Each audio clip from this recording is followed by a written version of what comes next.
Marketing involves providing consumers with need-satisfying goods and services which create consumer satisfaction.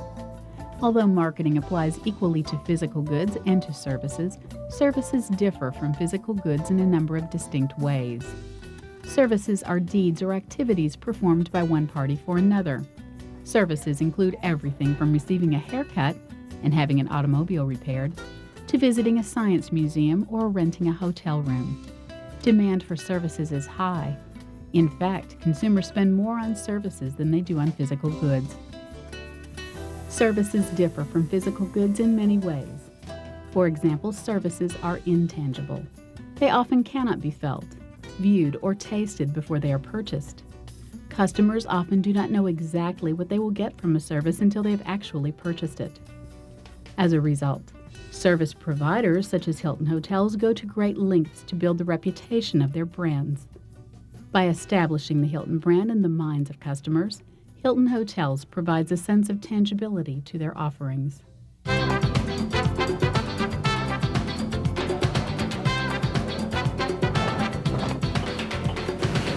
Anywhere in the world, sophisticated travelers know exactly what to expect when they walk in the door of a Hilton hotel. That's because Hilton's management has made a science out of marketing its brand. Hilton hotels have a distinctive style, a reliable product for customers who come back often. To market any brand, you have to start with what the needs of the customer are, what they want, what they see as perceived value, what they are willing to pay for that, and does it make sense to take that particular product or initiative to market? We did a great deal of market research. We did a lot of internal research. We did a survey of what we call survey of business origin by geographical location. So we knew in every hotel exactly where our people came from. 35% of Hilton's business is still company conventions and group tours. Another 30% is individual business travelers. Vacation, resort, and leisure travelers make up most of the balance, along with such regular guests as airline crew. For them, the Hilton brand is a known product. That means they can rely on the quality of the room, the food, the service, and the location. At the end of a long day of driving, road-weary travelers may choose Hilton over the other hotels simply because of the reputation of the brand. We're marketing a place where you're going to be greeted friendly, by a friendly doorman, by a friendly room clerk. Your room is going to be clean, it's going to be current, it's going to have all of the technological developments that people are looking for today and have in their homes today, where you're going to get a good quality room at a fair price. The Hilton brand implies a certain level of quality and service that travelers expect every time they visit. A guest has a pre-expectation of a stay at a Hilton hotel. You know, the brand's strong, it stands for durability, it stands for quality, prestige, etc. And we need to meet the guest expectation. If we meet the guest expectation every time, we would be, without question, the #1 hotel company consistently in the world. The efforts of the California Science Center is another good example of a service provider that achieves tangibility in the minds of customers by building an image.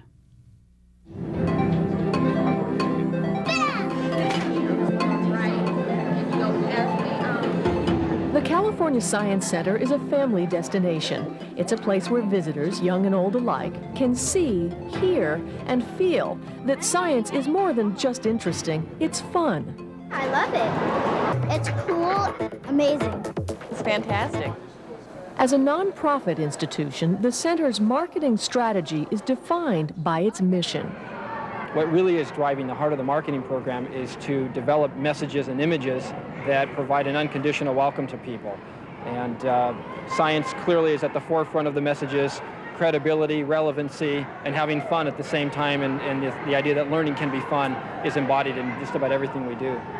This is fun. Let's make it cricket. As with any institution, the challenge for the California Science Center is to define its product, both the exhibits and the experience. Oh, that's so cool.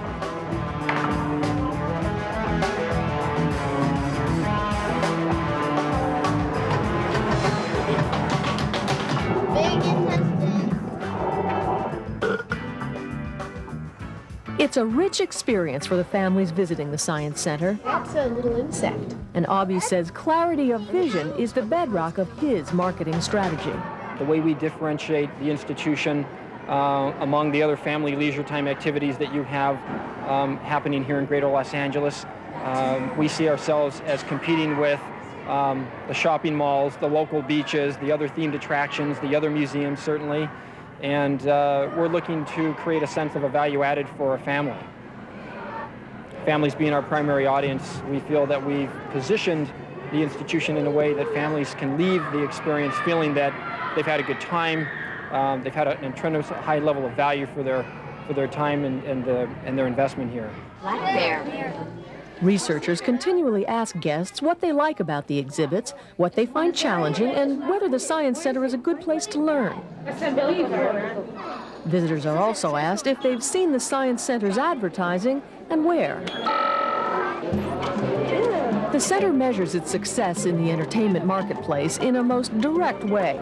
It reached its goal of 2 million annual visitors in the first 6 months after it opened in 1998. For me personally, in sort of guiding the overall marketing strategy, the idea that parents can come and add value to their children's lives and to their own lives is important to us.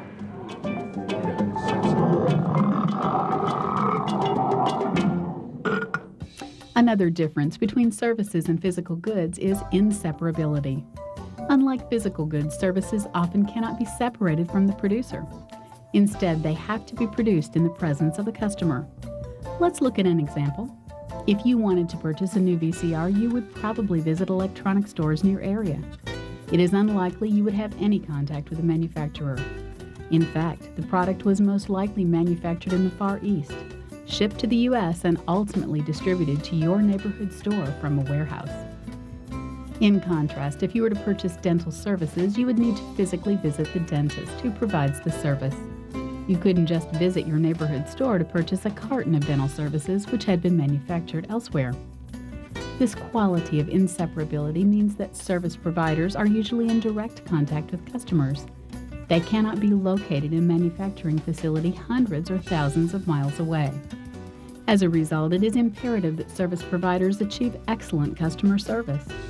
A worker in a Philips VCR factory can be in a bad mood and customers will never know. But a rude dentist can drive customers away. Excellent customer service is essential in restaurants.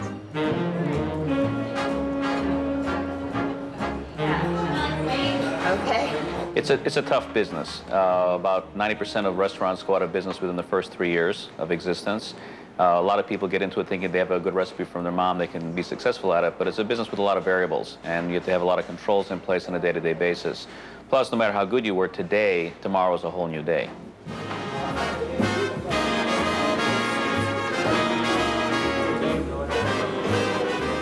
Louise's Trattoria has survived against those daunting odds since 1984, expanding from a small pizzeria to a chain of 16 Italian-style restaurants in the Los Angeles area, including Beverly Hills and other upscale venues.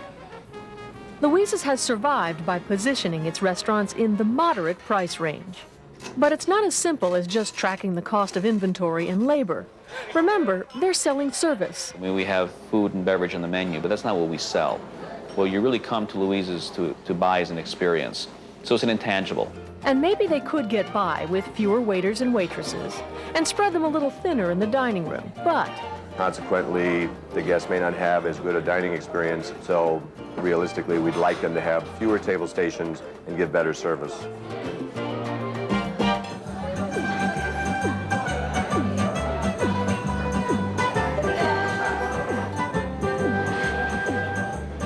We would like to introduce all of you to our new team member, Catherine. She just started today. We spent a tremendous amount of money training everybody from dishwashers up to our general managers in the restaurant. And we don't do more than a single batch at a time. White wine class? as executive chef, Jeffrey Slatica creates all the recipes and generally oversees food preparation and dining room operations for Louise's Trattoria restaurants. Training for servers and chefs can last anywhere from 1 to 5 or 6 weeks. Just way to do it. There you go. Quick learn. What that does is that it gives you time to bring them into your culture, bring them into who you are about. Regional Manager Michael Doherty sets up the training guidelines for the serving staff. We will train 6-7 days. During that time, they're basically shadowing our trainers. They don't have actual tables yet until the 5th or 6th day.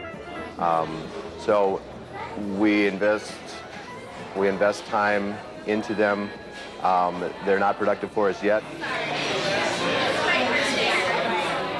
In that training week, servers must taste all the food on the menu, know the ingredients of all 6 salad dressings, and be able to recommend the right wine for each meal. Once they get onto the floor and they have their own stations, they're on the schedules, then that's when we expect them to be productive. It's important for us to train them thoroughly so when they get on the floor, they have the menu knowledge, they have the skills. A, they're going to make us money, and B, they're going to stay. If you don't have a good solid training program, what you end up with is you end up having people that are going off in 30 different directions, thinking that they know what the ultimate goal is or what the company's vision is. Today we suggest pairing the Pinot Grigio Mezzacorona with the salmon. It's $5.95 a glass. If your training doesn't reflect on who you are as a company and what your values are and what your company's vision is, then eventually it's going to affect your sales in the restaurants. Good training means better service, which means more business. That means bigger tips and higher pay for the staff. The worst thing that can happen in the restaurant business is turnover. And turnover, in many instances, can be very high and at the same time very costly. We invest a lot of time and money into our people to train them, and we want them to stay with us for a long period of time. Training is a big investment, but the payoff is the customers who come back time and again. Not only for the food, but also because good service creates a pleasant atmosphere and a consistently warm experience.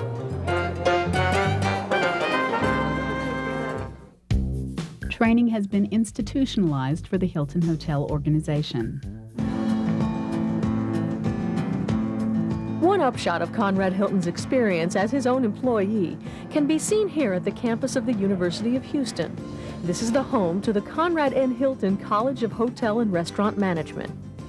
Since 1969, this is where many of Hilton's past, present, and future managers have learned the Hilton brand of attitude, learned it from the bottom up, learned it in the laundry room, the kitchen, the dining room. Advanced students work at an actual Hilton hotel that is part of the college. Selection, Combined with the classroom, a typical Bachelor of Science curriculum at Hilton College includes not only the service part of the hotel industry, but also training in law, pricing, and costs. But the college also provides continuing education for Hilton employees already on the job. We have sales training classes, we have food and beverage training classes that we put on ourselves for our various team members around the country to keep their skills sharp, keep them up to speed. We spend a lot of time on fine-tuning our skills, including senior management. We also go to school and participate in classes and be exposed to new thinking, new learning all the time. And if, in the spirit of Conrad Hilton, tomorrow's managers take a turn as a desk clerk, a waiter, or a hostess to get a feel for what the customer wants, they will also have the benefit of modern research technology to help them deliver a consistently high level of service to that customer. A final point of difference between services and physical products is that most services are perishable. They cannot be stored. Therefore, it is more difficult to balance supply and demand. An auto mechanic, for instance, cannot perform repair services in advance, so they will be readily available during peak demand. Similarly, an auto mechanic cannot save up extra work hours during slack times to be used during peak demand times. Another example would be hotel rooms. Hotel rooms which may be empty or unsold tonight cannot be saved to be used tomorrow. Basically, an empty hotel room, if it's not filled on any given night, it's lost forever. You can never replace an occupied room in the future. If you don't fill it that day, that night, that room is gone forever. And not only is the room gone forever, but also all the food and beverage that comes with that room, the telephone calls and the valet laundry and the parking and all the other services that guests use in the hotel. Similarly, unsold seats on an airplane cannot be saved for use at a later date. As a result, airlines price their services in an attempt to minimize the number of empty seats. You have to pay for your planes and for all of your ground staff and reservation personnel and pilots, regardless of how many people are actually flying in the plane. This is why maximizing the percentage of the seats that are filled is very important to any airline. Because the variable cost associated with carrying an extra passenger on the plane is minimal. About all it amounts to is the extra costs for handling the reservation, a meal or a snack, cleaning up the seat after the flight is over, and the little bit more fuel needed to carry the extra passenger. Because all the variable costs combined are so small, the name of the game in the airline business is always to maximize volume.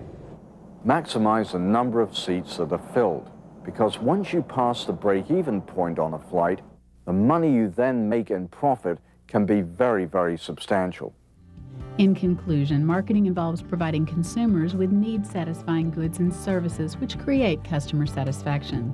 Whether a marketer is providing a physical good, a service, or a combination of both, the goal is to satisfy customers. When the product is a service, the challenge is often greater. The qualities of intangibility, inseparability, and perishability each add to the complexity involved in marketing services. By solving these problems effectively and efficiently, service providers can sell products capable of creating customer satisfaction and making a profit for the service provider.